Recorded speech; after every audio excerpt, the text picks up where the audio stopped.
पूर्व विधायक एक बार फिर से विधायक बनने की तैयारी में लग गए हैं। जी हां, खुर्जा विधानसभा के समाजवादी पार्टी के प्रत्याशी बंसी सिंह पहाड़िया एक बार फिर से विधायक बनने की तैयारी कर रहे हैं। सपा प्रत्याशी कहा, हमने तो आप समझ ही गए होंगे कि बंसी पहाड़िया अब कांग्रेस के नहीं रहे।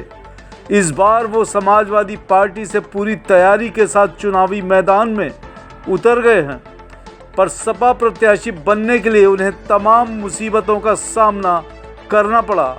आइए दिखाते हैं कि बंसी सिंह पहाड़िया ने किन मुसीबतों का सामना किया और कांग्रेस का साथ क्यों छोड़ दिया। नमस्कार, स्वागत है आप सभी का सियासत के संग्राम में। और एम न्यूज़ में आज मैं आपको मिलवाने जा रही हूँ नए मेहमान से, जिनको तमाम ग्रहण के बाद टिकट मिला है। बहुत सारे बाधाएं आई, अड़चने आई, तब जाके उनको पार करने के बाद भी टिकट मिल गया। कहते हैं ना, जिसके सितारे बुलंद होते हैं तो उनके ऊपर कोई भी ग्रहण नहीं लगा सकता है। उनमें से ही है खुर्जा विधानसभा के समाजवादी पार्टी के प्रत्याशी बंसी पहाड़िया जी, जो कि हमारे साथ जुड़ चुके हैं। बंसी पहाड़िया जी, आपका एम न्यूज़ में बहुत बहुत स्वागत है। बंसी पहाड़िया जी, टिकट में आपने बहुत अड़चने पार की हैं। जैसे कि जब आपका टिकट में नाम घोषित हुआ तो नरेंद्र ने भी कह दिया कि नहीं, हमें भी टिकट मिला। उसके बाद आपका जब ये निरस्त कर दिया गया था, नामांकन एक निरस्त हो गया, तो कैसे इन बाधाओं को कैसे आप पार किया आपने, कैसे झुके नहीं? ऐसा है, ऐसी कोई बाधा थी नहीं। पार्टी हाईकमान ने 14 तारीख को मुझे टिकट जारी किया और मैंने 19 को वो दाखिल किया। उसके बाद पार्टी हाईकमान ने 19 को दूसरा सिंबल जारी कर दिया था। जब मेरी बात हुई हाईकमान से तो हाईकमान ने कहा कुछ त्रुटि बस ऐसा हो गया है, और उन्होंने मुझे 20 तारीख को नया सिंबल और एक कैंसिलेशन लेटर जारी किया और मैंने वो 21 तारीख को जमा कर दिया। 2 पर्चे दाखिल होने की दशा में पहला पर्चा तो रद्द होना ही था, और मेरा पर्चा जब पहला रद्द हो गया और मेरा लेटर जब बाद में जारी हुआ और बाद में पर्चा दाखिल हुआ तो श्री नरेंद्र कुमार जी पूर्व विधायक जी का पर्चा रद्द हो गया, और मैं उस हाई कमान के आशीर्वाद से उसे अपने बचाने में कामयाब हुआ। माननीय अखिलेश यादव जी के कार्यालय से कल मुझे 10 बार फोन किए गए और 10 बार पूछा गया, 10 बार नरेंद्र जी को संपर्क किया गया और वो बाधाएं पार हो गई। अच्छा, कांग्रेस से मोहभंग क्यों हुआ आपका? देखिए, कांग्रेस में मैं 45 साल रहा हूँ और कांग्रेस से मुझे कोई गुरेज परहेज नहीं था, लेकिन कांग्रेस में मैं जो अपनी बात रखना चाहता था, जिस तरह की बातें संवाद, आदरणीय प्रियंका गांधी जी ने संवाद खत्म कर दिया, लोगों का मिलना दूभर हो गया और नए नए लड़कों को आगे बढ़ाने का काम किया जिनकी फेस वैल्यू भी नहीं थी, इलेक्शन सिर पे था। मैंने उन्हें बहुत समझाने का काम किया। फर्जी बूथ कमेटियाँ, फर्जी ब्लॉक कमेटियाँ, फर्जी न्याय कमेटियाँ और स्टेट प्रेसिडेंट और उनके पीए संदीप उस बात को डिटो करते रहे। आज बुलंदशहर हिंदुस्तान की बात नहीं कर रहा, पूरी यूपी के बारे में जानता हूँ। बहुत 45 साल बहुत होता है। आज बुलंदशहर में, मेरठ मंडल में जिस तरह के टिकट बांटे, यदि किसी रिक्शे वाले को भी कह दिया जाए कि कांग्रेस के ये 10 लोग हैं, इनको टिकट देने हैं, तो इससे अच्छे टिकट वो दे देता। कांग्रेस संवेदनशील नहीं रही, संवादहीन हो गई है, उसके नेताओं में मिलना जुलना बंद हो गया है। मुझे बड़ी पीड़ा हुई और मैंने आज नहीं, आने वाले 25 साल का भविष्य अखिलेश यादव और देश का बनने वाला पढ़ा लिखा योग्य, जो गांव की खेती से लेके, गाय भैंस से लेके, ट्रांसपोर्ट से लेके, गांव के छात्रों से लेके, किसान मजदूर से लेके, विधवा पेंशन से लेके, महिला लड़कियों से लेके, लैपटॉप से लेके, जो आदमी इन सारी बातों को बारीकी से गांव के परिवेश का और विदेश के परिवेश का समायोजन बन के चल सकता है। देश का मुख्यमंत्री, प्रदेश का मुख्यमंत्री नहीं, अखिलेश यादव को देश का प्राइम मिनिस्टर बनना पड़ेगा। आपने कांग्रेस में कमियां गिनाई, तो वो आप इतने साल से, आपने खुद बताया कि आप 45 साल से कांग्रेस में हैं, तो कांग्रेस से जुड़े हुए हैं, तो क्या वो कमियां अब आ गई हैं या पहले से ही थी? ये कमियां पिछले 3 वर्ष में पैदा हुई हैं। अच्छा, 3 साल में पैदा हुई जी। राहुल गांधी ने थोड़ा शुरू में स्टार्टिंग में कुछ कमियां रही, लेकिन बाद में संभाल लिया। अच्छा। और सोनिया गांधी ने शुरू से संभाल के चली। आज सोनिया जी, राहुल जी को प्रियंका जी ने पता नहीं हाईजैक कर लिया है, क्या कर लिया है। आज कांग्रेस पूरे प्रदेश में चौपट हो गई है और मैं विपक्ष का एमएलए का कैंडिडेट हूँ। सिर्फ इतना ही नहीं, बंसी सिंह कहते हैं कि विकास का दूसरा नाम बंसी पहाड़िया है। वो कैसे, देखिए इस रिपोर्ट में। विधानसभा में जो है आप, अगर जनता आप पर भरोसा जताती है तो आप अपनी विधानसभा की जनता के लिए क्या करना चाहते हैं? विश्वास का नाम बंसी पहाड़िया है। अच्छा, मैं झूठ नहीं बोलता, मैं बेईमाना नहीं करता। देश के पहले मुख्यमंत्री अखिलेश यादव जी, मैंने उसका भरपूर फायदा उठाया। जिसके लिए चिट्ठी लिख दी बीमारी के लिए, 1 लाख 2 लाख 5 लाख 10 लाख 100% मिला। और कोई जल्दबाजी हुई, आज ही पैसा देना है, तो उन्होंने हम लोगों को एक एक फॉर्चूनर देने की बात कही। हम लोगों ने विरोध किया, हम विपक्ष में थे। उन्होंने कहा आप विरोध करो, मैं ये पैसा गरीबों के इलाज के लिए आपकी निधि से ट्रांसफर करने की आपको पावर देता हूँ।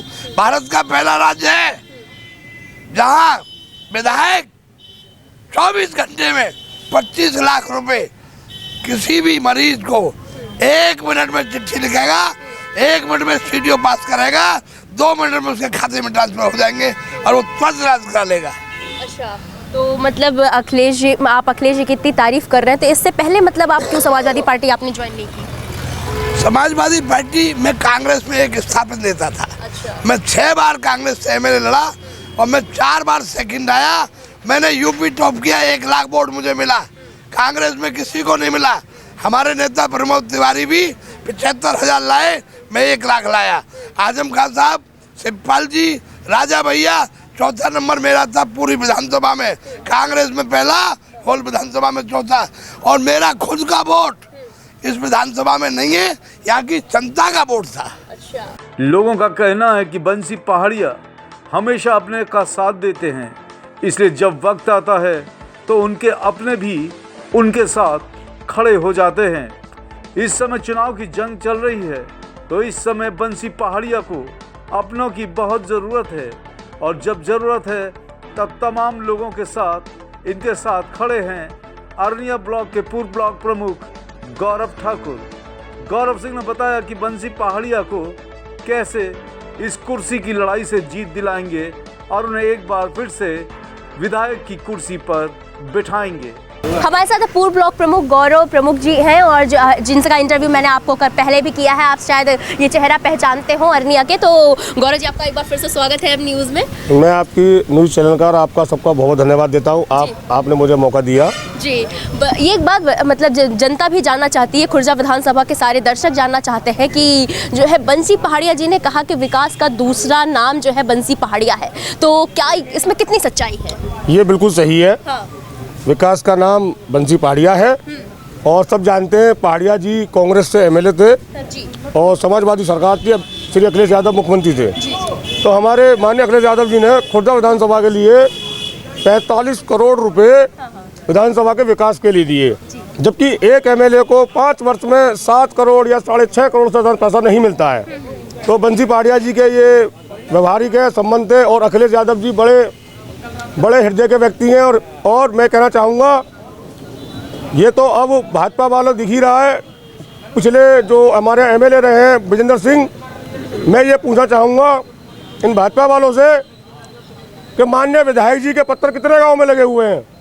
उनसे ज़्यादा पत्थर तो मैंने अपने ब्लॉक में लगा दिए। और बंसी पहाड़िया जी का मुकाबला कोई भी प्रत्याशी नहीं कर सकता। चारों में से 4 प्रत्याशी हमारे यहाँ, एक बंसी पहाड़िया हैं। बंसी पहाड़िया जी का कहना सही है, आधे में सब और आधे में हम। अच्छा, आधे सारे लोग थे, आधे। और हमारा ठाकुर समाज, जिसने पहले बंसी पहाड़िया जी को 2012 में इतना वोट दिया कि बंसी पहाड़िया जी विधानसभा 403 एमएलए में से चौथे नंबर के एमएलए थे, और कांग्रेस में नंबर 1 के एमएलए थे, जो 1 लाख वोट के ऊपर मिला था। और आज भी मैं ये विश्वास दिलाना चाह रहा हूँ आपके चैनल को और जनता को, बंसी पहाड़िया जी ने इतने लोगों की मदद की। चुनाव हारने के बाद भी जहाँ समाजवादी पार्टी का 2500 वोट आता था विधानसभा में, बंसी पहाड़िया जी ने उसको 55,000 पे ले जाके खड़ा कर दिया था। और इस बार लोग वोट गिनते गिनते हार जाएंगे, प्रत्याशी 10 बजे ही मंडी से बाहर आ जाएंगे। 1,55,000 वोट इस बार मिलेगा पहाड़िया जी को। बहुत बात कही है गौरव ठाकुर ने, उन्होंने कहा कि जो है 1 लाख से ऊपर वोट मिलेंगे उन्हें। तो अब देखना ये है कि क्या सचमुच ऐसा होने वाला, क्या इनकी बातों में सच्चाई नजर आ रही है? जी बिल्कुल सच्चाई है, जी बिल्कुल सच्चाई है। कोई छोटी मोटी बात नहीं है, आपको पता है कि मतलब इन्होंने कहा है कि मतलब सारा वोट एक तरफा पड़ेगा। जी जी बिल्कुल सही बात है, सही बात है, सही बात है। सवाल सत्ता से कीजिए, विपक्ष से नहीं।